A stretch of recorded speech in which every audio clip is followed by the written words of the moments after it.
బట్టి విక్రమార్క గారు, దళిత బంధు ఇప్పిస్తావా, తెలంగాణ దళితులకు క్షమాపణ చెప్తావా? ఏదో ఒకటి చెయ్యి.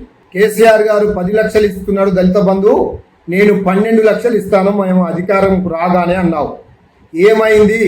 2.5 సంవత్సరాలు దాటిపోయింది, ఇంతవరకు దాని మీద చర్చ లేదు. నువ్వు డిప్యూటీ సీఎం, ఆర్థిక శాఖ మంత్రివి, ఎప్పుడు ఇస్తావు? దళితుల నోట్లో మట్టి కొట్టడానికి పుట్టావా? దళితులను మోసం చేయడానికి పుట్టావా? దళితులను ఆగం చేయడానికి రాజకీయాలకు వచ్చావా?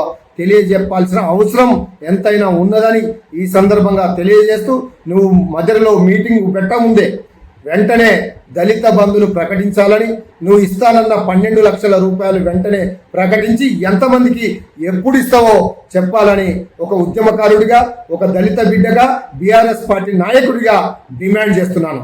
జై తెలంగాణ.